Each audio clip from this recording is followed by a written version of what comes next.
আদাব। নমস্কার। আমি ডাক্তার গৌতম দত্ত। দত্ত হোমিও কেয়ারের পক্ষ থেকে আপনাদের সকলকে আন্তরিক প্রীতি ও শুভেচ্ছা জানাচ্ছি। আশা করছি সকলেই ভালো আছেন। হোমিওপ্রেমী ডাক্তার ভাই ও বোনেরা, আজকে আমি হোমিও চিকিৎসার ক্ষেত্রে আরেকটি গুরুত্বপূর্ণ ভিডিও নিয়ে আপনাদের সামনে উপস্থিত হয়েছি। আশা করছি আপনাদের ভিডিওটি খুবই উপকারে আসবে, কারণ অন্য প্যাথিতেও, হোমিওপ্যাথি সহ অন্য প্যাথিতেও দেখা যায় যে এই চর্ম রোগগুলা, এখানে আপনার দাঁত, একজিমা, সোরায়াসিস, স্ক্যাবিস, ইচিং, আমরা যাই বলি না কেন, প্রত্যেকটাই আসলে সফলতা পেতে দীর্ঘ সময় লাগে এবং এটা সফলতা অনেকে ব্যর্থ হয়, সফল ওভাবে হতে পারে না।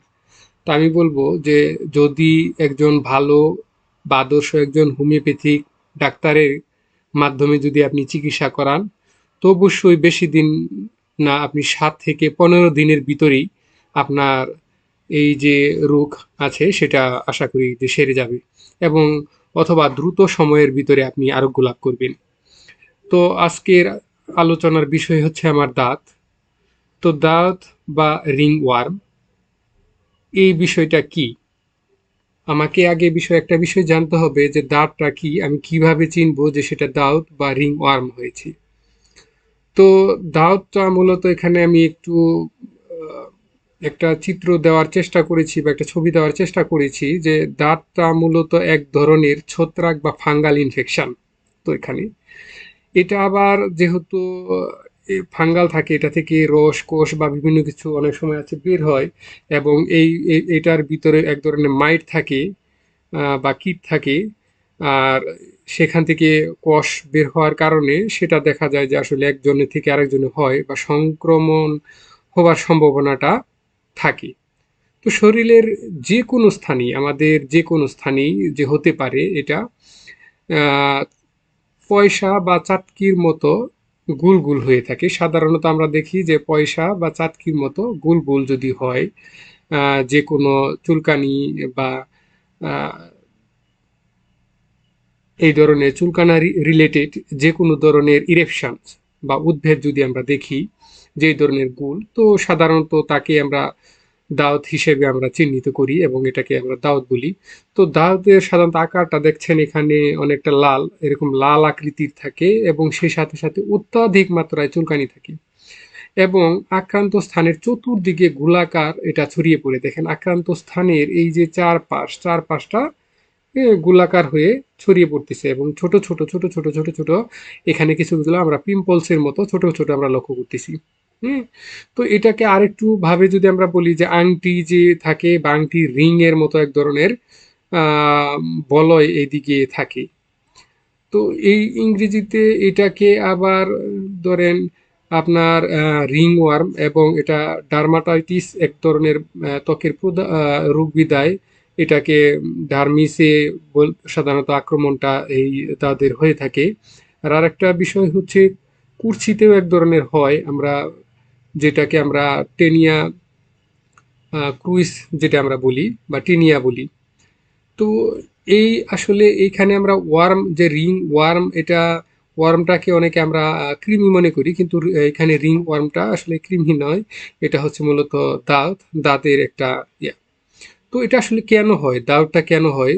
সাধারণত ঘামের, যদি আমাদের যে শরীরটা খুব ভেজা থাকে, অপরিষ্কার অপরিচ্ছন্ন থাকে, শরীর সবসময়, বিশেষ করে দেখা যায় যে ঘামে বা যে কোনো কারণবশত শরীরটা যদি সবসময় ভিজা থাকে বা ভিজা বা স্যাঁতসেঁতে কাপড় যদি আমরা পরিধান করি, এক্ষেত্রে দেখা যায় যে দাঁত হওয়ার সম্ভাবনাটা বেশি থাকে। প্রথমে দেখা যায় যে আক্রান্ত স্থানে ছোট ছোট গোটা হয় এবং সামান্য চুলকায়, এবং চুলকানোর পরে সেখান থেকে জ্বালা, রস, কোষ, বিভিন্ন কিছু বের হয়, এবং কোষে দাঁতের দেখা যায় যে জীবাণু থাকে, তাতে শরীরের অন্য স্থানে এই দাগটা ছড়ায়, এবং ইহা দেখা যায় যে অনেক সময় পাকে এবং পুজো হয়, পুজো হতে পারে, এবং শুষ্কও থাকে, শুষ্ক যে থাকে না এমন নয়। যেমন দাঁতটা যদি অনেক সময় আছে দাড়ি যেটা আমরা বলি যে দাড়িতে যদি হয় তো বারবার ইচ নামেও আমরা এটাকে চিহ্নিত করি। আবার মাথায়ও হয়, মাথায় হতে পারে। এবং দেখা যায় যে কোমর সাইডে বেশি, কোমরে, পাছায় এবং কুর্সিতে হওয়ার সম্ভাবনাটা সবচাইতে বেশি থাকে দাঁত হওয়ার।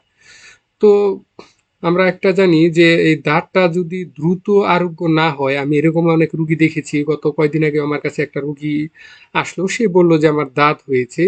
তো আমি যখন দেখলাম যে আসলে দাউদের মাত্রাটা ওনার এত বেশি মাত্রায় ছড়িয়েছে, তো দাঁতটা আসলে দেখলাম যে দীর্ঘ সময় থাকার পরে সেটা একটা একজিমায় রূপান্তরিত হয়ে গেছে, মানে কালো হয়ে পুরো শরীর। হাজবেন্ড এবং ওয়াইফ তারা দুইজন আসছে, স্বামী স্ত্রী দুইজনেরই দেখলাম যে এটা মানে দীর্ঘ সময় থাকার কারণে দাঁত থেকে একজিমায় পরিণত হয়েছে। তার মানে আমরা একটা বলতে পারতেছি যে দাঁতটা যদি খুব দ্রুত যদি আমরা নিরাময় করতে না পারি, সেটা কিন্তু একজিমায় পরিণত হতে পারে, হওয়ার সম্ভাবনা আছে। তো এই দাউদের ক্ষেত্রে আসলে কি কি মেডিসিন আছে এই সম্পর্কে চলেন একটু আমরা দেখে নিই যে দাউদের কি কি মেডিসিন আছে। তো তার আগে আমি একটু বলে নিই যে দাউদের ক্ষেত্রে ধরেন এখানে অনেক মেডিসিনই আছে। আমি আহ, 3 থেকে 4টা মেডিসিন এখানে যেগুলো সবচেয়ে বেশি ব্যবহৃত হয় বা যে সকল মেডিসিনের দাউদের বেশি লক্ষণ পাওয়া যায় সেই মেডিসিনগুলো নিয়ে আলোচনা করছি। এছাড়াও আমি কিছু বলে নিচ্ছি যে আগে ধরেন আপনার আর্সেনিক, আর্সেনিকেও কিন্তু দাউদে কাজ করে। এটার কিছু ক্যাটাগরি আছে যে আর্সেনিকের জ্বালাপোড়া থাকে, চুলকানি থাকে এবং শরীরে দুর্বলতা থাকে। আর্সেনিক আয়োডও এটা দাউদের ক্ষেত্রে কাজ করে। ক্যালকেরিয়া কার্ভ, যে আর্দ্র জ্বালাকর এবং মোটা যে সকল রুগী থাকে তাদের ক্ষেত্রে ক্যালকেরিয়া কার্ভে কাজ করে। ডালকামারা, যেমন বর্ষাকালীন সিজনে যে সকল দাউদ হয় তাতে ডালকামারিতে কাজ করে। গ্রাফাইটিসে আছে, গ্রাফাইটিসটা মূলত আর্দ্র এবং মামরি থাকে এগুলা উপরে। মামরি বলতে আমি বলছি যে মেজেরিনামের মতো মামরি, বা উপরে একটা এক ধরনের চোটা বা প্রলেপ পড়ে। তারপরে লাইকোপোডিয়াম, সেটাতেও দেখা যায় যে এই দাঁতের ক্ষেত্রে কাজ করে। মার্কস হলো দেখা যায় যে আহ, কিছু কিছু ক্ষেত্রে চলে আসে যে লক্ষণ হিসেব করে। নেট্টাম মিউর, যে সকল জিভে এক ধরনের দাঁত হয় সেক্ষেত্রে মানে নেট্টাম মিউটা ভালো কাজ করে জিভে এবং তলপেটে যে সকল ইয়া হয়। এবং যে সকল মানে ডিজারি ফর সল্ট, যে সকল লবণ প্রিয় যে সকল ব্যক্তি আছে তাদের ক্ষেত্রে নেট্টাম মিউটা ভালো কাজ করে। রাস্টক্স আছে, রাস্টক্সটাও দেখা যায় যে স্যাঁতসেঁতে ভাব এবং চুলকানি, সে সাথে জ্বালাকর থাকে এবং স্যাঁতসেঁতে, এবং এখান থেকে কিছু পানির মতো বের হয় এই ধরনের থাকে। এবং সরিনাম, সরিনামটাও দেখা যায় যে এই দাউদের ক্ষেত্রে কাজ করে। তো সরিনামের টা বিষয়টা হচ্ছে আমরা বলি যে তার শরীরে খুব দুর্গন্ধ থাকে এবং বিশেষ করে দেখা যায় যে সমস্ত শরীরে যদি ছড়িয়ে যায়, আম, তো সেই ক্ষেত্রে সরিনামটাকে আমরা বিবেচনা করি সবচেয়ে বেশি। সিপিয়া কাজ করে, সিপিয়াটা আর্দ্র, চুলকানিকর, তারপরে মাথার খুলি এবং বিশেষ করে শিশু যে সকল আছে, বাচ্চা, তাদের মুখে এক ধরনের দাঁত হয়, সেই ক্ষেত্রে আমি দেখছি যে সবচাইতে ভালো সিপিয়াটা ভালো কাজ করে। ব্যাসিলিনাম, সালফার, সালফারের মোটামুটি ভালো কাজ করে। তারপরে টেলোরিয়াম, আমরা দাঁতের একটা কমন ওষুধ হিসেবে আমরা জানি যে প্রথম অবস্থায় এটাকে আমরা চিহ্নিত করি যে টেলোরিয়াম। টেলোরিয়ামটা আর্দ্র এবং তলপেটে এবং শরীরের ভিতরে এই গোলাকার যে সকল দাঁত থাকে সেগুলোর ক্ষেত্রে আমরা টেলোরিয়ামটা ব্যবহার করি। তো এতগুলা মেডিসিন কেন আমি বললাম যে আসলে এর আগেও আমি আমার বিভিন্ন ভিডিওগুলোতে আমি বলছি যে হোমিওপ্যাথি সংক্ষিপ্ত কোনো চিকিৎসা ব্যবস্থা নয়, এমন কোনো চাটুকারিতার চিকিৎসা ব্যবস্থা নয় যে আমি বলে দিব যে এইটাই খান, এই ওষুধে আপনার দাঁত 100% বা শতভাগ নিরাময় হয়ে যাবে, 5 দিনে নিরাময় হয়ে যাবে, 3 দিনে বা 7 দিন কোর্সের মতো কোনো ধরনের অন্য প্যাথির মতো কোর্সের মতো যে আপনি এই কোর্সটা কমপ্লিট করেন আপনার দাঁত নিরাময় হয়ে যাবে, এই ধরনের আশ্বস্ত কোনো আদর্শ হোমিওপ্যাথিক ডাক্তার করতে পারে না। তো আমি এটা আবার বলতে পারি যে অন্য অন্য প্যাথির চাইতে আপনি মলম বা ওয়াইনমেন্ট যে কোনো ধরনের ব্যবহার করে যতদিনে আপনি নিরাময় হচ্ছেন বা হওয়ার চেষ্টা করছেন তার চাইতে দ্রুত সময়ে যদি লক্ষণ মিলিয়ে ওষুধটা দেওয়া যায়, তো 1 সপ্তাহ বা 15 দিন বা 1 মাসের ভিতরে আপনি 100% নিরাময় হতে পারবেন। এটা সম্ভব। তো এই কারণে আমি বলি যে আপনার লক্ষণ বা রুগীর লক্ষণের ভিত্তিতে সঠিক মেডিসিনটা যদি আপনি নির্বাচন করতে পারেন তবেই আপনার দাঁতটা সঠিক সময়ে আরোগ্য হবে। আদারওয়াইজ এটা সম্ভব নয়। আর সেই কারণেই আমি মেডিসিন ভিত্তিক কিছু লক্ষণ আপনি এখানে লিপিবদ্ধ করছি। যদি দেখেন যে আপনার মাঝে এই ধরনের লক্ষণগুলা বিদ্যমান, তো অবশ্যই আপনি এই মেডিসিনটি আপনি খান এবং আমি ধারণা আপনি 100% আপনি দাঁত থেকে মুক্তি মুক্তি পাবেন। প্রথমে আমি যে মেডিসিনটা আলোচনা করছি সেটা হচ্ছে কি টেলোরিয়াম। তো টেলোরিয়ামটা হচ্ছে কি শরীরের বিভিন্ন স্থানে গোলাকার, এখানে অনেক স্থান বেপিয়া দাঁতটা প্রকাশ পায়। অর্থাৎ শরীরের বিভিন্ন স্থানে যদি আমরা বলি যে বৃত্তাকার বা গোলাকার যে সকল দাঁত প্রকাশ পায় সেক্ষেত্রে টেলোরিয়ামটা হচ্ছে বেস্ট মেডিসিন। এছাড়া আর একটা বিষয় এখানে বিষয় যে দাঁত যেগুলো আছে সেগুলোতে মানে পুরনো মানে পুরা দাগের মতো মানে কালো হয়ে থাকে টেলোরিয়ামের যে দাঁতগুলা। এবং যেই জায়গায় সাধারণত হয় অন্ডকোষ, কনির পিছনে, কানের পিছনে, হাতের উপরে চাকাগুলো মিলিতভাবে থাকে এবং আক্রান্ত স্থানে দুর্গন্ধ থাকে। টেলোরিয়াম যে সকল দাঁত থাকে সুরিনামের মতো কিছুটা দুর্গন্ধ থাকে। সুরিনামের দুর্গন্ধটা যেমন একটু বেশি বা ঘামের দুর্গন্ধ থাকে, টেলোরিয়ামের দুর্গন্ধ থাকে এবং জ্বালা যন্ত্রণা সহ অত্যন্ত চুলকানি এবং ব্যথা থাকে এই বিষয়টা। এবং আরেকটা বিষয় আমাদের একটু খেয়াল রাখতে হবে যে টেলোরিয়ামের যে সকল রোগী আছে তাদের চুলকানি বা যে সকল রোগের যে সকল বৃদ্ধি বা যেটা থাকে সেটা মূলত খোলা বাতাসে তার চুলকানিটা বৃদ্ধি পায়, অর্থাৎ এগ্রেভেশন ওপেন এয়ার। তো এই হচ্ছে এই লক্ষণগুলা যদি আমরা দেখতে পাই কোনো রোগীর ভিতরে অবশ্যই আমরা টেলোরিয়ামটা দেওয়ার ক্ষেত্রে চিন্তা ভাবনা করব। তো টেলোরিয়ামটা আমি কিভাবে দিব, আমি যদি ষষ্ঠ সংস্করণ আমরা যেটা বলি এলএম পটেন্সি অথবা জিরো যেটা আমরা বলি যে 0-2 থেকে আপনি শুরু করে পর্যায়ক্রমিক এটা ব্যবহার করতে পারেন, দিনে 1 থেকে 2 বার সেটা দিতে পারেন। এবং যদি আপনি পঞ্চসহস্রতমিক না দিয়ে যদি আপনি শততমিক পদ্ধতির ঔষধ যদি ব্যবহার করেন তো সেই ক্ষেত্রে দেখা যায় যে নিম্ন শক্তির চাইতে আমি দেখেছি যে উচ্চ শক্তিটা কিছুটা ভালো কাজ করে। কিন্তু উচ্চ শক্তি ব্যবহার করার ক্ষেত্রে অবশ্যই আপনাকে খেয়াল রাখতে হবে যেটা আপনি ঘন ঘন প্রয়োগ করতে পারবেন না, যদি বৃদ্ধি পায় তো দ্রুত বন্ধ রাখতে হবে। তো এক্ষেত্রে আপনি 30 এবং 200 প্রথমে আপনি ব্যবহার করতে পারেন দিনে 1 বার অথবা 2 বার। আর টেলোরিয়ামের ক্ষেত্রে আরেকটা আমি বিষয় বলি যে যদি দেখেন যে আপনার ওষুধ দেওয়ার পরে এটা আরোগ্যের দিকে বা কিছুটা উপশম হচ্ছে তো সেই ক্ষেত্রে আপনার দ্রুত যত সম্ভব উপকার হলেই আপনার এটার ঔষধ প্রয়োগটা আপনার বন্ধ করে দিতে হবে। প্রয়োজনে ওই ক্ষেত্রে আপনি প্ল্যাসিবো বা ফাইটাম আপনি চালাবেন এবং আশা করি যে ধীরে ধীরে তখন এটা আপনি দ্রুততার সহিত নিরাময় হবে। তো পরবর্তীতে আমার দ্বিতীয় মেডিসিন যেটা আছে সেটা হচ্ছে আমার যে গ্রাফাইটিস। তো গ্রাফাইটিস মেডিসিনটা আমরা দেখি যে এখানে আহ, যে মোটা মেদবহুল এবং ফর্সা চেহারার যে সকল ব্যক্তি থাকে তাদের ক্ষেত্রে গ্রাফাইটিসটা বেশি আসে, মোটা মেদবহুল ক্যালকেরিয়া কার্ভের মতো। তো এই ক্ষেত্রে গ্রাফাইটিসের আর একটা বিষয় থাকে যে তাদের কোষ্ঠকাঠিন্য যেটা আমরা বলি বা কনস্টিপেশনের ভাবটা রোগীর বেশি থাকে। আবার বলি যে গ্রাফাইটিস মূলত একটা শীতকাতর একটা রোগীটা শীতে কাতর থাকে, অনেক ক্ষেত্রে দেখা যায় উভয় কাতরও হয়। তো শীতকাতর হিসেবে আমরা চিহ্নিত করি বেশি। তো কোথায় এই তাদের আক্রমণের স্থানটা সবচেয়ে বেশি গ্রাফাইটিসের কানের পিছনে নখের উপর, সরি এখানে হবে অন্ডকোষ হয়ে গেছে, অন্ডকোষ, কুচকি অঞ্চল যেগুলো আমরা বলি কুচকি, এবং ঘাড়ে, কাঁধে, হাঁটু এবং বাঁকে যে সকল বাঁক বা সন্ধিস্থান যেগুলো থাকে সেগুলোতে ফুসকুড়ি এবং চামড়া মোটা দেখা যায়। তো সেগুলো তো ফুসকুড়ি হয়ে চামড়াটা দেখা যায় যে একটু মোটা হয়ে যায়। তো এই ক্ষেত্রে যে আমরা গ্রাফাইটিসটা করি। এবং আরেকটা দেখতেছি যে এখানে যে ক্ষতস্থান যেটা আছে ক্ষতস্থান হতে আঠার মতো এক ধরনের রস বের হয়। অর্থাৎ দেখা যায় যে মধুর মতো বা মধুর কষ যেমন আঠা এরকম আম, বা বটের আঠার মতো এক ধরনের আঠা বের হয়। সেটা হচ্ছে গ্রাফাইটিসের একটা মানে প্রধান লক্ষণ। এবং গ্রাফাইটিসের ক্ষেত্রে দেখা যায় যে ত্বকটা শুষ্ক এবং শুষ্ক থাকে, শক্ত থাকে এবং মোটা বা পুরু থাকে। রুক্ষ ত্বকের চিকিৎসায় দেখা যায় যে আমরা গ্রাফাইটিসটা ব্যবহার করতে পারি।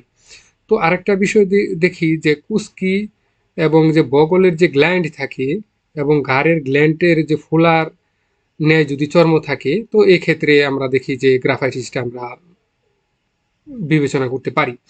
এবং গ্রাফাইটিসের আরেকটা লক্ষণ হচ্ছে যে আঙ্গুলের যে ডগাগুলা সেগুলা ফাটে, ঘা হয় এবং রস পড়ে।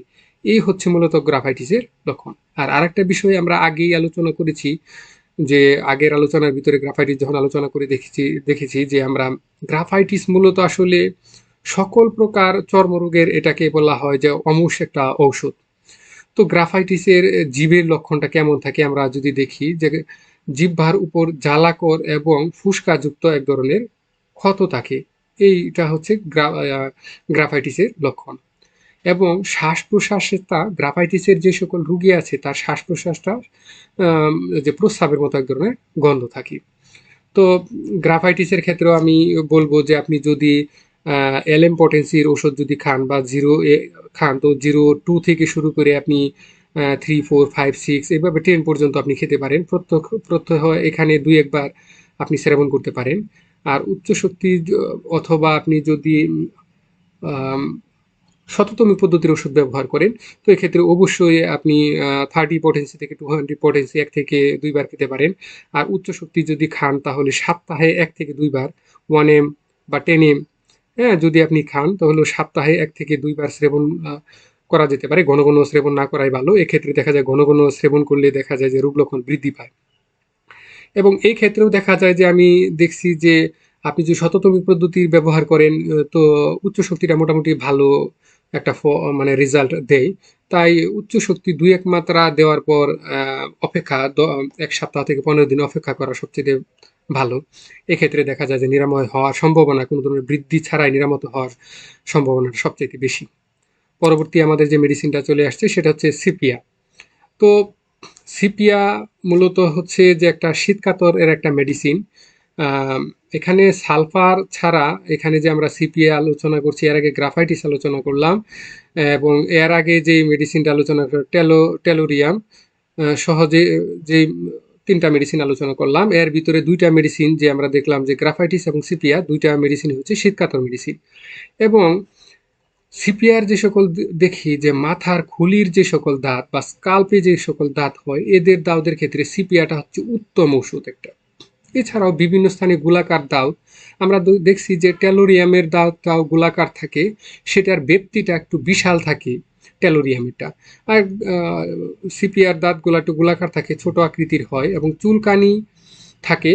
এবং এখানে দেখা যায় আক্রান্তের যে সকল স্থান থাকে সেগুলো চোখের উপর, নাসিকা এবং মুখের চারদিকে। অর্থাৎ আমরা দেখছি যে এখানে সবচেয়ে আপার লিপ বা শরীরের যে উপরের অংশে, সেই ক্ষেত্রে আক্রমণের সম্ভাবনাটা হচ্ছে সিপিআর সবচেয়ে বেশি। সেই ক্ষেত্রে আমরা সিপিআরটা কল্পনা করতে পারি বেশি। গ্রাফাইটিস টেলোরিয়াম ওগুলার ক্ষেত্রে দেখা যায় যে অন্ডকোষ সহ মানে লয়ার লিম্পস যেগুলো আছে সেগুলোতে বা নিম্নতেও মোটামুটি ভালো এগুলাতে আসে। তো সিপিআটা সাধারণত আপার লিপ অংশে যেগুলো আছে, পার্ট যেগুলো আছে, সেই ক্ষেত্রে সিপিআটা ভালো কাজ করে। এবং দেখা যায় যে সিপিআর ক্ষেত্রে আরেকটা জিনিস আমরা লক্ষ্য করি যে পায়ের আঙ্গুলে অসহ্য দুর্গন্ধ থাকে। এখানে সিপিআর যে সকল রোগী থাকে তাদের পায়ের আঙ্গুলে যে সকল, এগুলো অনেক সময় যে ফাঙ্গাল ইনফেকশন থাকে, সেই সাথে সাথে তো পায়ের আঙ্গুলে এক ধরনের স্যাঁতসেঁতে ভাব হয়ে যায়। অনেক সময় দেখা যায় যে ক্ষত না থাকলেও স্যাঁতসেঁতে ভাব হয়ে যায় এবং সেই জায়গা থেকে এক ধরনের দুর্গন্ধ নিঃসরিত হয়। আর সিপিআর রোগীটার আমরা জিহ্বাটা যদি দেখি, জিহ্বাটা সাদা থাকে, সাধারণত সাদা এবং কদাকার থাকে, ময়লাযুক্ত থাকে। এবং এই ময়লাটা সবসময় থাকে না, যে ঋতুস্রাবের সময় তখন দেখা যায় যে তার এই ময়লাটা মানে পরিষ্কার হয়ে যায়। তো এই ক্ষেত্রে একটা ভালো একটা সিমটম হচ্ছে সিপিআর ব্যবহার, যে জিহ্বাটা সাদা এবং ঋতুস্রাবের সময় যদি বলে যে আমার যখন রজস্রাব যাচ্ছে তখন জিহ্বাটা একদম পরিষ্কার, এই ময়লাটা থাকে না বা সাদা ভাবটা থাকে না, এই ক্ষেত্রে আমরা সিপিআর কল্পনা করতে পারি। তো আরেকটা জিনিস আমি এখানে আমরা বলি যে সিপিয়াটাকে অবশ্যই আমি বলবো যে আপনি শততমিক ওষুধ যদি ব্যবহার করেন, অবশ্যই 200 শক্তি থেকে উপরে শক্তিটা ব্যবহার করাটাই ভালো। সিপিয়া আমি সাধারণত 30 বা তার চেয়ে নিচে শক্তি কখনো ব্যবহার করি না, কারণ এটার একটা ক্ষতির দিক আছে নিম্ন শক্তি ব্যবহারের। তো এক্ষেত্রে আপনি যেহেতু 200 থেকে যদি শুরু করেন বা 1M এভাবে যে তার ব্যবহার যদি বেশি শুরু করেন, তাহলে দিনে 1 থেকে 2 মাত্রা সেবন করা উচিত। এর চাইতেও যদি বেশি শক্তি ব্যবহার করেন, তো 15 দিন বা 1 মাসে 1 মাত্রা ব্যবহার করে কিছুদিন অপেক্ষা করতে হবে। এবং সিপিয়াটা অতি নিম্ন শক্তি, মানে যেহেতু করা যাচ্ছে না, ব্যবহার করছি না, তাই আমরা এই ওষুধটা খুব দ্রুত বা ঘন ঘন আমরা প্রয়োগ করব না, প্রয়োগ করাটা উচিত নয়। আরেকটা বলতে পারি, সিপিআর যে 1x শক্তি যেটা আছে বা মাদার যদি আমরা যদি বলি, সেই শক্তিটা 1 আউন্স বা 4 আউন্স জলে, মানে 1 আউন্স ঔষধ বা 10 ফোঁটা ঔষধ বা মাদার মিশিয়ে এটা বাহ্যিক ব্যবহার করা যায়। এই ক্ষেত্রেও দেখা যায় যে ভালো কাজ করি। তো পরবর্তীতে আমাদের সর্বশেষ যে মেডিসিনটা আমরা এখানে আলোচনা করছি, সর্বশেষ না, এখানে ব্যাসিলিনাম যেটা আমরা বলছি, যে ব্যাসিলিনামটাও মূলত শীতকাতর মেডিসিন। এখানে আমরা দেখছি যে এটাও শীতকাতর মেডিসিন। সর্বশেষ হয়তো আর একটা মেডিসিন পাবো যেটা গরম কাতর। তো আমরা এখানে তিনটা মেডিসিনই দেখছি আমাদের শীতকাতর।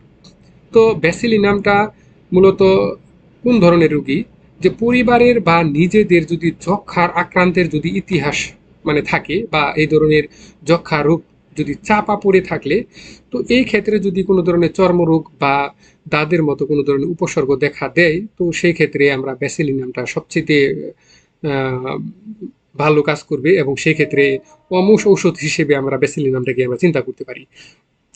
তো ব্যাসিলিনামের আরেকটা বলবো যে ব্যাসিলিনামের রুগীটা হচ্ছে খুবই বদমেজাজি, অলস, দুর্বল, এবং তার একটা ব্যতিক্রমী লক্ষণ হচ্ছে টিউবারকুলোসিস এবং বা টিউবারকুলোনিনাম আর ব্যাসিলিনাম দুইটা পশুদের রোগীর যেটা বৈশিষ্ট্য, তারা হচ্ছে যে ফিয়ার অফ ডগ, তারা কুকুরের ভয় পায়।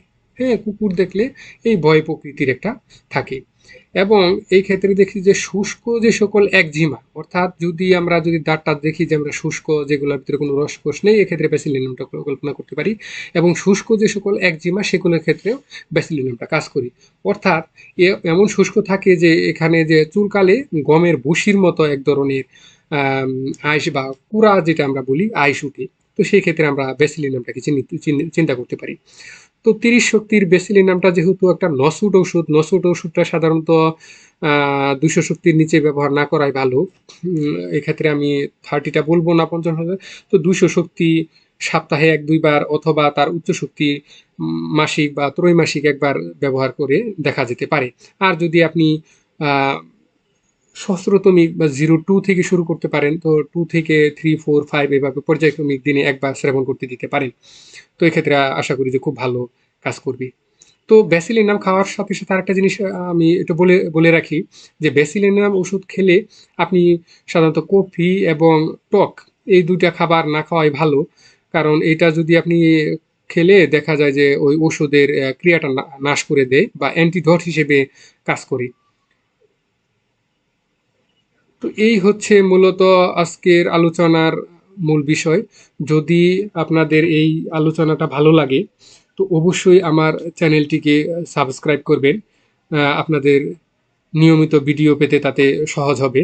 এবং আপনাদের যদি কোনো ধরনের মতামত বা আমার কোনো আলোচনার বিষয়ে যদি জানার থাকে, বা কোনো ধরনের অবজেকশন থাকে, বা কোনো ধরনের মতামত থাকে, প্লিজ আপনারা আমার এই কমেন্ট বক্সে জানাতে পারেন। আমি অবশ্যই আপনাদের এই কমান্ডের উত্তর বা যথাসময়ে দেওয়ার চেষ্টা করব। তো ধন্যবাদ সকলকে, ভালো থাকবেন।